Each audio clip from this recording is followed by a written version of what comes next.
നമ്മളിൽ ഭൂരിഭാഗം പേരും ഉപയോഗിക്കുന്ന ഒരു ആപ്ലിക്കേഷനാണ് ടെലഗ്രാം. അതിലധിക പേരും സിനിമ പോലുള്ള എന്റർടൈൻമെന്റ് വീഡിയോസ് ഡൗൺലോഡ് ചെയ്യാനാണ് ഉപയോഗിക്കാറ്. ഗ്രൂപ്പ് ചാറ്റുകൾക്ക് വേണ്ടിയും ഒരുപാട് നല്ല കാര്യങ്ങൾക്ക് വേണ്ടിയും ഉപയോഗിക്കുന്ന ഒരു ആപ്ലിക്കേഷൻ തന്നെയാണ് ടെലഗ്രാം, അല്ലെ? പക്ഷേ ഒരുപാട് കുറ്റകൃത്യങ്ങളെ പ്രൊമോട്ട് ചെയ്യുന്ന ഒരു ആപ്ലിക്കേഷൻ കൂടിയാണിത്. ഒരുപക്ഷെ നിങ്ങളിൽ പലരും ഒരുപാട് മോശവശങ്ങളുള്ള ടെലഗ്രാമിനെ കുറിച്ച് അറിയാൻ സാധ്യത വളരെ കുറവാണ്. ലോകമെമ്പാടുമുള്ള ദശലക്ഷം ആളുകൾ ഉപയോഗിക്കുന്ന ഒരു പ്ലാറ്റ്ഫോം തന്നെയാണ് ടെലഗ്രാം. ഫേസ്ബുക്ക്, വാട്സപ്പ്, ഇൻസ്റ്റാഗ്രാം പോലെ എല്ലാവർക്കും ഇഷ്ടമുള്ള ഒരു പ്ലാറ്റ്ഫോമാണിത്. അതിനുള്ള ഒരു പ്രധാന കാരണം ഒരുപാട് ഫീച്ചേഴ്സുകളുള്ള ഒരു ആപ്ലിക്കേഷൻ ആയതുകൊണ്ട് തന്നെയാണ്. എത്ര വലിയ ഫയൽ ആണെങ്കിലും ടെലഗ്രാം വഴിയാണ് നമ്മൾ ഡൗൺലോഡ് ചെയ്തെടുക്കാറ്, അല്ലെ? എന്നാൽ ഈ കഴിഞ്ഞ ഇടയ്ക്ക് ടെലഗ്രാം സഹസ്ഥാപകനായിട്ടുള്ള റഷ്യക്കാരനായ പവൽ ദുരവിനെ ഫ്രഞ്ച് പോലീസ് അറസ്റ്റ് ചെയ്തിരുന്നു. ആരാണ് യഥാർത്ഥത്തിൽ ഈ പവൽ ദുരവ്? എന്തിനാണ് 39-കാരനായ പവൽ ദുരവിനെ അറസ്റ്റ് ചെയ്യാൻ കാരണമായത്?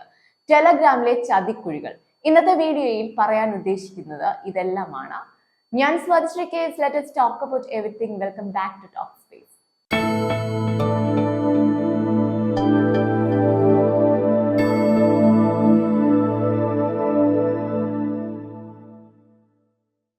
റഷ്യയിലെ മാർക്ക് സക്കർബർഗ് എന്നറിയപ്പെടുന്ന പവൽ ദുരവ് റഷ്യയിലെ ഏറ്റവും വലിയ സോഷ്യൽ നെറ്റ്വർക്കിംഗ് പ്ലാറ്റ്ഫോമായ വി കോണ്ടാക്റ്റിലായിരുന്നു ആദ്യം ജോലി ചെയ്തിരുന്നത്. എന്നാൽ പിന്നീട് അദ്ദേഹം ആ ജോലി ഉപേക്ഷിക്കുകയും ടെലഗ്രാം എന്ന ആശയം കൊണ്ടുവരികയും ചെയ്തു. പവൽ ഒറ്റയ്ക്കല്ല ടെലഗ്രാം സ്ഥാപിച്ചത്. അദ്ദേഹത്തിന്റെ സഹോദരനായിട്ടുള്ള നിക്കോളാസ് ദുരവ് കൂടിയാണ് ടെലഗ്രാം സ്ഥാപിച്ചത്. റഷ്യൻ ബ്രദേഴ്സ് എന്നാണ് അതുകൊണ്ട് ഇവരെ അറിയപ്പെടുന്നത്. മറ്റ് ആപ്ലിക്കേഷനുകളിൽ നിന്നും ടെലഗ്രാമിനെ വ്യത്യസ്തമാക്കുന്നത് മറ്റൊന്നുമല്ല, ആരുടെയും നിയന്ത്രണം വരാതിരിക്കുക, അല്ലെങ്കിൽ സ്വകാര്യതയ്ക്ക് ഏറ്റവും മികച്ചത്. ഇത് തന്നെയായിരുന്നു ദുരവിന്റെ ലക്ഷ്യവും. ഈ ദുരവ് ചില്ലറക്കാരനല്ല. 39 വയസ്സുള്ളെങ്കിലും 12 രാജ്യങ്ങളിലായി ബീജദാതാവാണ് ഇദ്ദേഹം. അതുകൊണ്ട് തന്നെ 100-ലധികം കുട്ടികൾ ഇദ്ദേഹത്തിനുണ്ട്. കല്യാണം ഒന്നും കഴിച്ചിട്ടില്ല. ഇദ്ദേഹത്തിന്റെ DNA ഓപ്പൺ സോഴ്സ് ആണ്. ഭീകര പ്രവർത്തനത്തിന്റെ പേരിലായാലും അഭിപ്രായ സ്വാതന്ത്ര്യം തടയരുതെന്നാണ് പ്രഖ്യാപിച്ച വ്യക്തി കൂടിയാണ് ഇദ്ദേഹം. ഇല്ലീഗൽ ആയിട്ടുള്ള എന്ത് ആക്ടിവിറ്റീസ് ചെയ്യാനും മികച്ച ഒരു ആപ്ലിക്കേഷൻ തന്നെ. ഇതിനെ പ്രൊമോട്ട് ചെയ്യുകയായിരുന്നു ദുരവ്. തീവ്രവാദത്തെയും മയക്കുമരുന്നിനെയും കള്ളക്കടത്തിനെയും അശ്ലീല വീഡിയോകളെയും എല്ലാം, എന്തിന്, കുട്ടികളെ കരുവാക്കിക്കൊണ്ടുള്ള മോശം വീഡിയോകൾ വരെ ടെലഗ്രാം വഴി ആവശ്യക്കാർക്ക് എത്തിച്ചു നൽകുന്നു. അതിന് തടയാൻ സ്ഥാപകനായിട്ടുള്ള ദുരവ് ഒരിക്കലും ശ്രമിച്ചിട്ടുമില്ല. പകരം വളം വെച്ചു കൊടുക്കുകയായിരുന്നു. ടെലഗ്രാം ഉപഭോക്താക്കളുടെ ഒരു വിവരവും ഒരു സർക്കാരിനോ പോലീസിനോ നൽകില്ല എന്ന ഉറച്ച തീരുമാനമെടുത്ത വ്യക്തിയാണ് പവൽ. ഇല്ലീഗൽ ആക്ടിവിറ്റീസിനോട് താല്പര്യമുള്ളവർ ടെലഗ്രാം വഴി അത് തിരഞ്ഞെടുക്കട്ടെ എന്നായിരുന്നു ദുരവിന്റെ വാദം. അമിതമായ ഇല്ലീഗൽ ആക്ടിവിറ്റീസ് ടെലഗ്രാം വഴി നടക്കുന്നത് കൊണ്ടാണ് ടെലഗ്രാമിന്റെ ഓണറായിട്ടുള്ള പവൽ ദുരവിനെ അറസ്റ്റ് ചെയ്തത്. ഒരു ട്രാക്കറിനും കണ്ടുപിടിക്കാൻ കഴിയാത്ത സ്വകാര്യതയാണ് ടെലഗ്രാമിനുള്ളത്. അതിന് വളം വെച്ച് കൊടുക്കുന്നതോ ഈ ദുരവ്. ജനങ്ങളെ നശിപ്പിക്കാൻ ഇത്രത്തോളം പ്രൈവസി നൽകുന്ന ടെലഗ്രാമിന്റെ കറുത്ത വശത്തിന് പിന്നിൽ പ്രവർത്തിക്കുന്നത് ഒരുപാട് പേരുണ്ട്. ഒരിക്കലും ട്രാക്ക് ചെയ്താൽ കിട്ടാത്ത രീതിയിലാണ് ഓരോ ഫീച്ചേഴ്സും ടെലഗ്രാമിലുള്ളത്. അതുകൊണ്ട് തന്നെ ഇല്ലീഗലായി പ്രവർത്തിക്കുന്നവർ ഏറ്റവും കൂടുതൽ കമ്മ്യൂണിക്കേറ്റ് ചെയ്യാൻ ഉപയോഗിക്കുന്നതും ടെലഗ്രാം വഴി തന്നെയാണ്.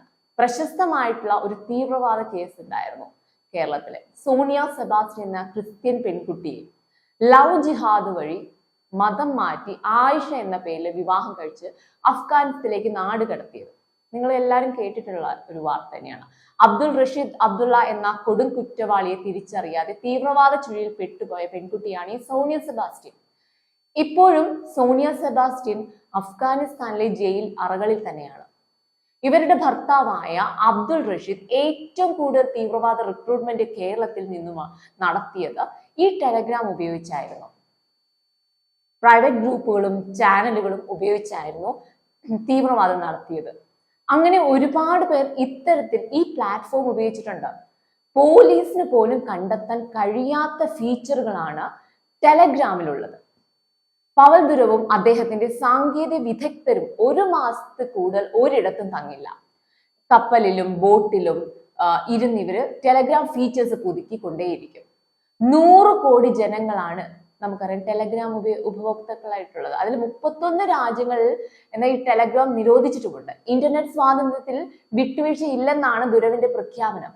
ഇത്രയും രാജ്യങ്ങൾ ബാൻ ചെയ്തിട്ടും എന്തുകൊണ്ടാണ് ഇന്ത്യ പോലുള്ള രാജ്യം ഇത്രയും ഇല്ലീഗൽ ആക്ടിവിറ്റീസ് നടക്കുന്ന ഒരു ആപ്ലിക്കേഷനെ ബാൻ ചെയ്യാത്തത്? ഇത് എല്ലാവരും ഉള്ളൊരു ചോദ്യമാണ്. അതിനുള്ള ഒരു കാരണം വേറൊന്നുമല്ല, ഡിപ്ലോമാറ്റിക് റിലേഷൻ റഷ്യയുമായിട്ടുള്ളത് കൊണ്ടാണ്. ടെലഗ്രാം റഷ്യയുടെ ഒരു ആപ്ലിക്കേഷൻ ആയതുകൊണ്ട് തന്നെ റഷ്യയുടെ ഒരു ആപ്ലിക്കേഷനും നിരോധിക്കാൻ ഇന്ത്യക്ക് സാധിക്കില്ല എന്നുകൊണ്ടാണ്. ഇനി അഥവാ നിരോധിച്ചാൽ അത് ഇന്ത്യക്ക് ദോഷകരമാവുകയും ചെയ്യും. ആർക്കും ചിന്തിക്കാൻ കഴിയാത്ത രീതിയിലുള്ള സൈബർ കുറ്റകൃത്യങ്ങൾ ടെലഗ്രാം വഴി നടക്കുന്നുണ്ട്. പക്ഷേ ഇതൊന്നും ഒരിക്കലും ട്രാക്ക് ചെയ്യാനോ ക്രൈം ചെയ്യുന്നവരുടെ ഡേറ്റാസ് അല്ലെങ്കിൽ ഡീറ്റെയിൽസ് കണ്ടെത്താനോ സാധിക്കില്ല. 2018 ഉപഭോക്തൃ വിവരങ്ങൾ കൈമാറാത്തതിന്റെ പേരിൽ ടെലഗ്രാം റഷ്യ നിരോധനം ഏർപ്പെടുത്തിയിരുന്നു. പിന്നീട് അത് പിൻവലിക്കുകയും ചെയ്തു. എന്തായാലും പവൽ ദുരവ് ഇപ്പോഴുള്ള അറസ്റ്റ് ഇനി എന്തൊക്കെ വഴിത്തിരിവിലേക്ക് എത്തുമെന്ന് നമുക്ക് കണ്ടറിയേണ്ടതുണ്ട്. ഇനി ദുരവ് തിരിച്ചു വന്നാൽ ഫ്രീ സ്പീച്ച് ആയിട്ട് ടെലഗ്രാമിൽ മാറ്റങ്ങൾ ഉണ്ടാകുമോ എന്നും കണ്ടറിയാം. വീഡിയോ ഇഷ്ടമായാൽ ലൈക്ക്, സബ്സ്ക്രൈബ് ചെയ്യുക. കൂടാതെ ബെൽ ഐക്കൺ ക്ലിക്ക് ചെയ്യുക.